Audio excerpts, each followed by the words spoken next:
무엇보다 소수의 참모에 의존할 수밖에 없는 현재의 공간 구조로는 국가적 난제와 그 위기에 제대로 대처하기 어렵습니다. 공간이 그 업무와 일을 좌우한다는 말이 있습니다. 공간이 의식을 지배한다고 저는 생각합니다. 그래서 그 부분을 국민들께 제가 지금 이해를 구하기 위해서 직접 말씀을 드리는 것이고요.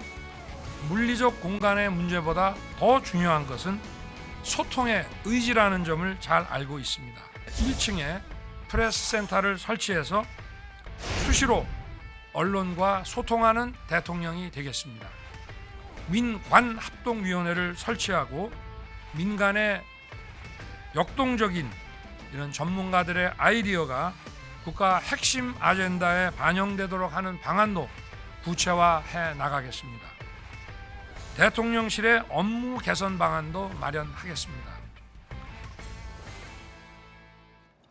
공간이 의식을 지배한다. 대통령 당선인이 흥미로운 표현을 했습니다. 공간이 의식을 지배한다.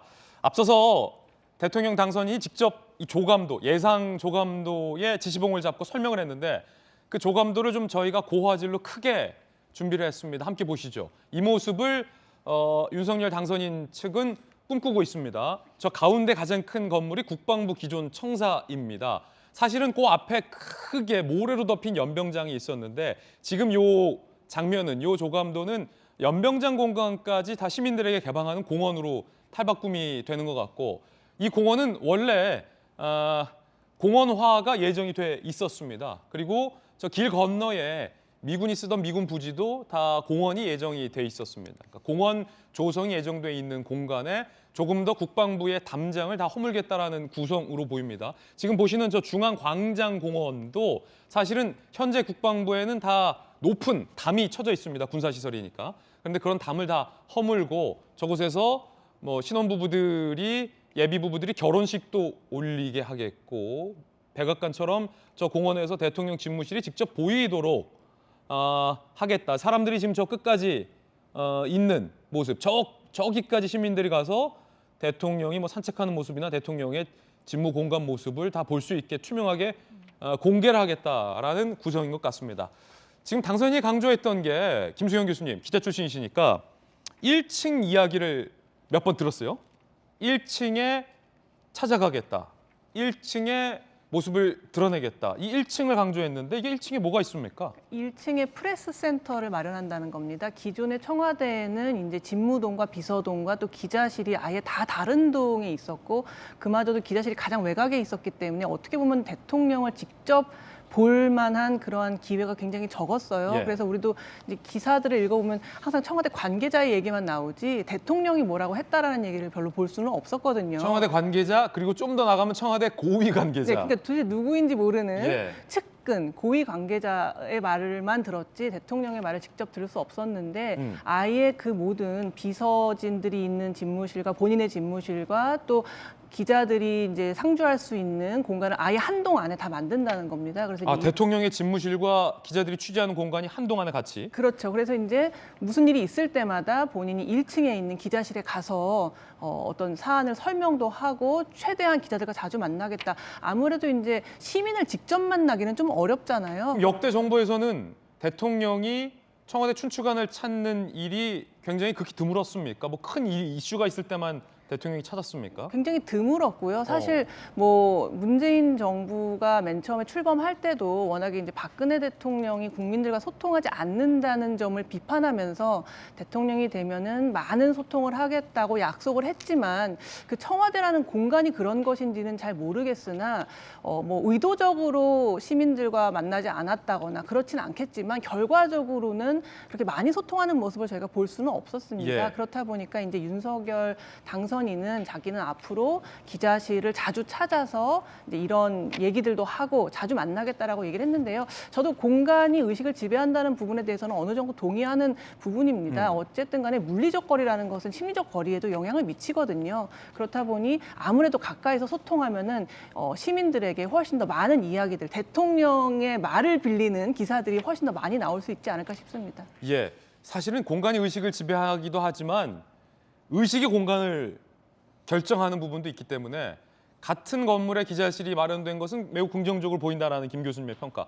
그만큼 당선인이 대통령 임기를 시작했을 때 1층을 자주 찾아야 실현이 돼야 그 공간이 진정성 있게 원래의 취지대로 가치가 발할 것 같다라는 의견도 덧붙여주셨습니다. 자, 그럼 용산 집무실은 층수별로 어떻게 구성이 될지도 많은 국민들이 궁금해할 것 같아서 윤석열 당선인 측을 통해서 이 집무실 배치도 미리 좀 엿봤습니다. 제가 직접 저희 돌직구쇼 스튜디오의 대형 미디어홀에 나가서 여러분들에게 추가적으로 설명을 해드리겠습니다. 저와 함께 가시죠. 자, 뭐 저는 지시봉이 없습니다만 제 손끝으로 여러분께 상세하게 설명해 드리도록 하겠습니다. 일단 먼저 이 부지에 대한 예상 구성도부터 좀 함께 살펴보실까요? 현재 이쪽이 이제 국방부 청사가 위치하고 있습니다. 여기가 삼각지입니다. 삼각지. 이 방향이 이제 삼각지 방향이고 현재 국방부 청사가 위치하고 있습니다. 그리고 아시다시피 국립중앙박물관하고 용산가족공원이 이쪽에 크게 위치를 하고 있습니다. 여기가 다 이제 미군 부지였습니다. 그런데 미군이 평택으로 이전함에 따라서 여기선 다 시민들에게 개방되는 공원 조성이 원래 계획돼 있었던 구상이었습니다. 거기에다가 대통령 당선인의 집무실이 이전하게 되면서 원래부터 추진돼 왔던 미군 부대 공원화와 대통령 집무실 이전이 함께 맞물리게 되는 거죠. 그러면서 이 국방부 청사 주변에 높은 담벼락들이 있었는데 대통령 당선인은 이 담벼락을 다 허물겠다라고 밝혔습니다. 그래서 공원이 조성되면 이 집무실까지 시민들이 집무실까지 공원 산책을 통해서 볼 수 있게 하겠다라는 구성입니다. 그러면 대통령 집무실이 위치하게 되는 국방부 청사, 대통령 집무실 청사는 어떻게 구성되는지도 함께 보시죠. 여러 조간신문들의 취재에 따르면 이렇습니다. 자, 1층에는 방금 당선인이 직접 밝혔듯이 기자실 및 브리핑룸, 그러니까 한 공간 안에 춘추관을 별도로 두지 않고 기자들의 취재하는 곳을 한 공간 1층에 두겠다. 2층에는 이 비서실과 회의실, 경호실 일부가 이전하겠다. 좀 자세히 보실까요? 줌. 3층이 대통령 집무실로 현재로서는 유력합니다. 대통령 집무실. 그리고 6층, 7층, 8층에는 분야별 민간합동위원회와 경호처장 안보실 접견실 등을 두겠다라는 구성으로 보입니다. 김병민 대변인. 네. 당선인은 공간의 의식을 지배한다라고 했지만 제 경험상 아무리 좋은 공간을 마련해 뒀다 하더라도 역대 대통령들의 태도가 바뀌지 않으면 국민들과의 소통은 유언할 것이다라는 지적이 많습니다만 당선인이 1층에 기자실을 뒀는데 제 생각엔 기자들이 과거에는 청와대 비서들이 근무하는 곳을 자유롭게 출입하면서 취재할 수 있었는데 어느샌가부터는 기자들의 출입이 다 막혔어요. 네. 기존의 국방부는 기자실이 1층에 있지만 다 막혀서 들어갈 수가 없었어요. 장관실도 못 들어가고 차관실도 못 들어가고 국장실도 못 들어가고. 지금 새로운 윤석열 당선인은 혹시 기자들의 출입을 허용할 의지도 있습니까? 글쎄 그 내용에 대해서는 이제 같은 건물 내에서 어떤 경호 절차가 있게 될지 어느 정도 선까지 허용되게 될지는 지금 현재 TF에서 열심히 안을 구축하고 있을 거라고 생각합니다. 다만 한 가지 분명하고 확실한 것은 기자들을 비롯해서 국민들과의 소통폭을 넓히기 위해 정말 대화하고 참여하는 대통령이 되겠다는 의지를 밝힌 것 아니겠습니까? 근데 이렇게 만들어 놓은 새로운 용산 청사 집무실에서 기자들을 비롯한 국민과의 소통이 막히게 된다면 윤석열 당선인이 앞으로 행동하게 되는데 굉장한 부담을 가질 수밖에 없을 겁니다. 말 그대로 초창기 이 집무실 이전을 통해서 국민들과 격의 없이 소통할 수 있는 그런 대통령으로 나아가기 위한 의지를 국민들한테 있는 그대로 내어놓은 것이고요. 만약 그 뒤에 이러한 소통의 의지가 꺾이게 된다면 얼마나 많은 정치적 부담감을 떠안겠습니까? 특히 같은 건물 내에서 1층에 프레스센터가 있는 부분들은 굉장히 고무적인 상황이라고 저는 지켜볼 수 있는데 한 가지 더 굉장히 흥미로운 대목 중에 하나는 대통령 집무실이 있는 공간과 위아래 또 같은 층의 참모들과 함께 일할 수 있는 곳들을 기획하고 있다는 것이거든요. 미국 백악관의 이 웨스팅윙이라고 하는 공간, 대통령 집무실에서 특히 우리가 여러 가지 상황들을 지켜보게 됐을 때 언제든지 대통령과 참모가 중요한 사안을 놓고 대화하고 토론하면서 일을 만들어내게 되는 그것, 이걸 구현하기 위한 게 제일 중요하다고 생각되고 그 위쪽에 있는 민간합동위원회라는 곳이 있는데 바깥에 있는 전문가들도 언제든지 국가의 주요 사안 현안마다 와서 함께 일을 되게 만들어낼 수 있도록 하게 되는 것들을 이 대통령의 새로운 직무 공간 한 건물에서 함께 이뤄질 수 있다면 국민들에게 온전하게 새로운 대통령이 예. 해낼 수 있는 일들을 그대로 돌려드리게 되는 좋은 취지의 의지라고 생각합니다. 자, 당선인 측의 설명에 따르면은 미국 백악관 이야기가 속속 언급되는 것 같습니다. 미국 백악관은 어떤지 좀 궁금합니다. 손정희 변호사님, 백악관 지금 웨스트윙 구조가 나오고 있는데 백악관은 우리 청와대와 좀 많이 다릅니까? 여기저기서 백악관 모델 얘기가 언급되잖아요. 그러니까 백악관과 우리나라가 좀 다른 것이 주요 참모진들이 사실은 장관이기도 하지만 수석이나 이런 인원들이 조금 더 제약적이고 응축되어 있다 이렇게 말씀드릴 수 있습니다. 아하. 지금 청와대에서는 뭐 수석, 장관, 내각 다 분리돼서 사실 방대한 인원들이 이제 같이 꾸려나가는 상황인데다가 예. 그 동마다 이제 건물마다 이제 좀 분산되어 있고 다른 기관에서 또 일을 하시는 분들이 같이 회의하는 경우도 있다 보니까 이 점을 좀 비효율적이다 지적했던 것 같고요.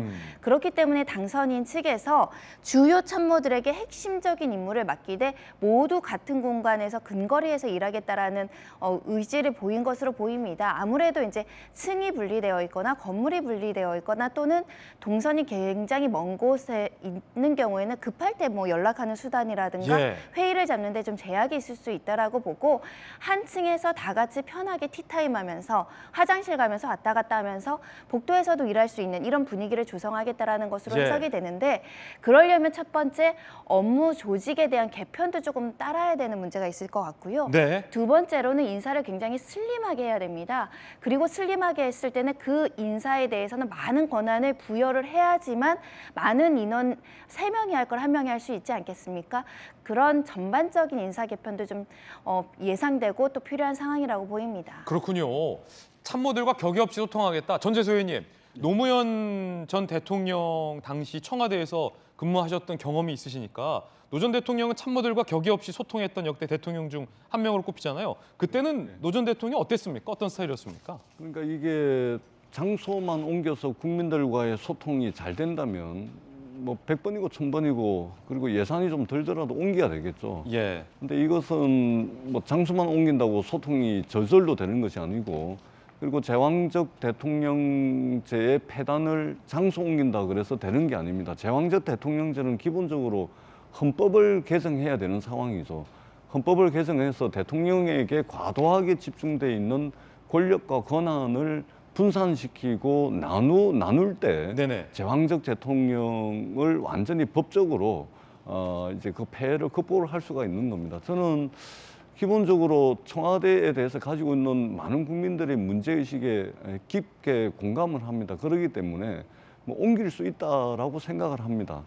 충분히 그럴 수 있다라고 생각을 하는데 지금처럼 이렇게 속전속결로 또 일단은 광화문으로 옮기겠다는 것을 공약을 철회를 한 거 아닙니까? 예. 그러고 난 뒤에 용산이 나오기까지는 불과 3, 4일 만에 나왔는데 이 청와대를 한번 옮기게 되면 30년을 쓰게 될지 50년을 쓰게 될지 100년을 써야 되는 상황이 올 수도 있는 겁니다. 그러면 이미 광화문 공약을 철회를 했고 그러면 국민들께 한 번 더 의견을 묻고 그리고 지금 그 용산 국방부 합참이 연쇄적으로 그 국방부는 합참은 수도방위사령부 남태령에 있는데 일로 다 옮겨야 되는데 그 영내에 지금 근무하는 4,000명이 넘는 장병들, 군무원들이 지금 난리가 난 거 아닙니까? 예. 이런 분들 의견도 듣고 그다음에 전직 합동참모본부 의장을 하셨던 분들 11분이 이거 이렇게 속전속결로 할 것이 아니다라고 성명서도 냈습니다. 그러면 오히려 이렇게 속전속결로 결정하고 밀어붙이는 이런 모습이야말로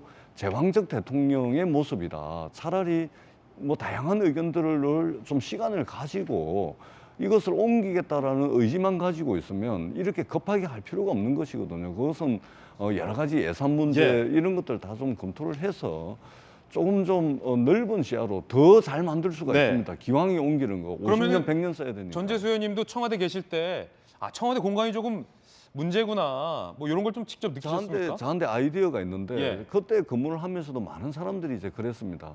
그 지금 여민 1관 바로 뒤에 보면 헬기장하고 여민 1관 사이에 비닐하우스가 있습니다. 비닐하우스. 비닐하우스. 거기는 이제 식물을 키우는 공간이거든요. 예. 그러니까 청와대 경내에 무슨 화분 계절마다 꽃을 갈아서 이제 배치를 하지 않습니까? 그 바닥 면적이 아무리 제 기억으로 아무리 최소 잡더라도 최소 100평 이상이 됩니다. 굉장히 높네요. 그럼요. 청와대에 비닐하우스 있다는 거 처음 비닐하우스 알았어요. 있습니다. 그러니까 헬기장하고 춘추관하고 그 연민 일관 예. 그 사이에 있습니다. 꽃도 키우고. 그렇습니다. 예. 그러기 상추도 때문에 뭐 이런 것도 키우고. 그렇죠.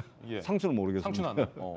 꽃을 화분을 키우는데 거기에 한 2층 정도 올리면 예. 지금 윤석열 당선자께서 말씀하시는 그거 충분히 가능합니다. 그리고 비서동과 기자들이 근무하는 그 춘추관 그 사이에 위치하고 있기 때문에 거리로 따지면은 한 50m, 60m밖에 안 됩니다. 그렇기 때문에 충분히 취지는 공감하지만 그러나 이런 식의 예. 어떤 밀어붙이기 이렇게 하면 제왕적 대통령 하지 않겠다고 하면서 오히려 지금 일하는 방식은 제왕적 대통령으로 비칠 가능성이 굉장히 많습니다. 국민의힘 내부에서도 지금 반대하시는 분들도 있고 그다음에 지금 군은 이 상명하복이라는 이 질서 때문에 다른 소리를 못 내고 있는데 이 4천 명이 지금 한 달 만에 3월 말까지 국방부 빼라. 4월 달 한 달 리모델링 해라. 그리고 5월 달에 입주하겠다. 예. 이렇게 해버리면 이런 모습이야말로 제왕적 대통령의 모습이다라고 국민들이 좋은 취지에도 불구하고 그렇게 바라볼 수가 있는 것입니다. 그렇기 때문에 시간을 좀 가지고서 네. 의지가 있다면 언제든지 가능합니다. 조금 더 숙성시켜서 숙고의 시간을 거치고 국민들 의견도 수렴하고 그다음에 야당 의견도 좀 듣고 이렇게 하는 것이 저는 예. 절차와 과정상 맞지 않는 것인가 이렇게 생각합니다. 취지와 명분에는 동의하지만 조금 더 천천히 숙성돼서 국민의 여론을 수렴해가면서 하면 좋겠다라는 전재수 의원님의 의견도 함께 전해드리고 있습니다. 대통령 집무실 이전 시 출퇴근 거리는 어떻게 될지도 좀 궁금합니다. 함께 보시죠. 한남동에 있는 3군 총장 공관을 일단 임시로 사용한다라는 방안이 나오고 있습니다. 관저죠, 대통령 관저. 그렇게 되면 가깝습니다. 저도 국방부 출입 기자를 하면서 그 공관도 가봤고 국방부 집무실 내에 기자실에서 저도 몇 년간 취재를 했었기 때문에 한 4.5km? 4.5km. 이태원역에서는 한 2.8km. 근데 비교적 굉장히 좀 가깝습니다. 한남동 용산 출퇴근. 그런데 관저 부지 내에 그냥 아예 관저를 짓는 것도 검토하고 있습니다. 한남동 공관에서 집무실까지 차로 한 3분에서 5분. 한 5분까지도 어느 때 보면 안 걸리는 것 같아요. 시간 적절하게 활용하면 시민 불편 안 클 것이다. 장기적으로는 용산 공원 구역 안에 워낙 넓으니까 저 부지가 그냥 관저를 신축하는 것도 검토하고 있다. 토리를 데리고 강아지 데리고 산책하는 것 만남의 광장처럼 되지 않겠냐. 시민들과 대통령이 강아지 데리고 산책하면서 만나는 것도 대통령 당선인의 머릿속에는 있는 것 같습니다. 김병민 대변인님. 네. 관저를 장기적으로 아예 공원 일부에 짓는 방안도 검토 중인 것 같은데 대통령이 강아지 데리고 산책하면 시민들과 같이 만날 수 있는 거예요? 시민들과 함께 웃으면서 소통하고 또 사진도 찍고 퇴근길에 소주 한잔하는 대통령이 되겠다는 문재인 대통령의 약속이 있었지만 경호 등의 문제 여러 가지 어려움으로 실천하지 못한 것으로 알고 있습니다. 단순하게 이런 만남이 소통의 전부를 의미하느냐 이렇게 보기는 어려운 측면이 있겠습니다만은 적어도 구중궁궐 안에서 도대체 대한민국 내가 뽑은 우리나라의 대통령이 무엇 하는지 전혀 모르는 환경에 있는 것과 달리 언제든지 공원을 찾아서 저 건물 백악관처럼 바라보고 아 저기에 대한민국 대통령과 참모진들이 우리 대한민국에서 일하고 있구나를 볼 수 있고 또 공원 어딘가에서는 같이 토리 한 마리만 있는 게 아니죠. 예. 써니, 마리 등 여러 반려견도 있고 또 반려묘도 있습니다. 그리고 후보 시절에 공약했던 것 중에 하나를 보게 되면 안내견이 본인의 임무를 다 하고 나면 이제 퇴임을 하게 되는데 예. 그 안내견을 입양하겠다고 한번 얘기를 한 적도 있기 때문에 또 그런 공약이 지켜질지도 모르거든요. 어떤 안내견이요? 우리가 이제 그 장애인을 위한 안내견 예. 학교를 용인 에버랜드에 있는 안내견 학교를 후보 시절에 방문했던 적이 있습니다. 예. 그래서 안내견이 주어진 본인의 임기가 주어지게 되는데 그 기간 동안 안내견으로서의 역할을 충실히 다 하고 나면 그 다음 입양을 하게 되는 상황이 놓여지게 되거든요. 여기에서 그 안내견을 내가 대통령이 된다면 그 다음 안내견 여기서 이제 임무를 다 마친 안내견을 함께 하고 싶다는 얘기를 또 후보 시절에도 얘기를 한 바가 있습니다. 그렇군요. 그래서 만약에 그런 약속들이 또 지켜질 수도 있기 때문에 같이 공원에서 많은 시민들과 함께 소통하고 어울릴 수 있는 대통령이 되게 된다면 정말 좋은 소리 또 쓴소리 국가에 대한 애정 어린 고언까지 함께 나눌 수 있는 새로운 모델의 대한민국을 좀 만들어 나갈 수 있지 않을까라는 생각이 들어서 저는 굉장히 가슴이 좀 설레는 그런 뉴스들을 최근에 보고 있다고 봅니다. 이제 잠시 후에 이제 야당이 우려하는 부분 그리고 당선인 측이 구상하고 있는 부분 여러 가지 이견 대립도 있습니다만 잠시 후 두 번째 이야기 때 그런 내용 상세하게 또 이야기 나눠보겠습니다.